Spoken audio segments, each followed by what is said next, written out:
Gəlin mən deyim, deməli, yəqin yol istiqamətdə bura gəldikcə artıq özünüz də şahid oldunuz ki, mənfi düşmər bizim Cabrağımızı hansı vəziyyətə salmışdır.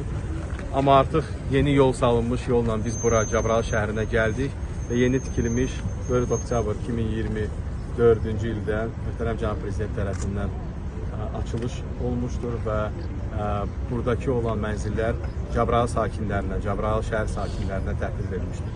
Günləri biz Cabrağ deməli bir neçə məhəllənin üzərindən biz gedəcəyik və siz özünüz öz gözünüzlə bunu müşahidə edə bilirsiniz.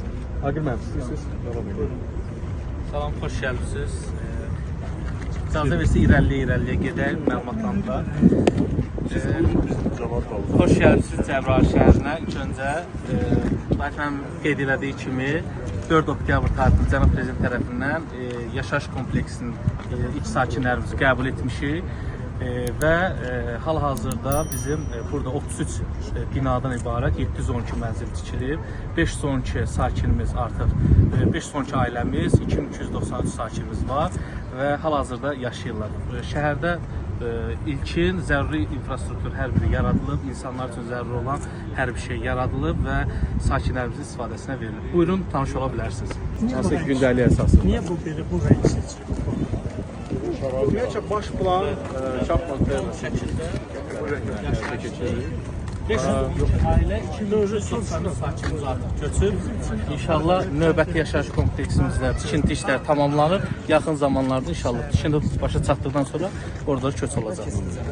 İcazənizlə bizim əməkdaşımız şəhərin baş planını sizə təqdim edərdi. 5-10 dəqiqə görüşürlər.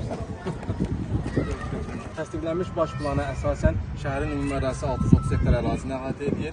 Baş planda çoxmərtəbəli yaşayış binalarının, məktəb və məktəbə qədər təhsil müəssisələrinin, həmçinin xəstəxana və poliklinikaların, ticarət və əyləncə mərkəzlərinin inşası nəzərdə tutulmuşdur.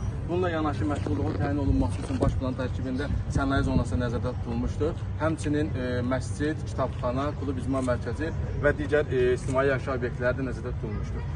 Hal-hazırda dayandığımız bu məhəllənin konsept şəkillərini görürsünüz burada və bu da həmin o məhəllənin baş planıdır.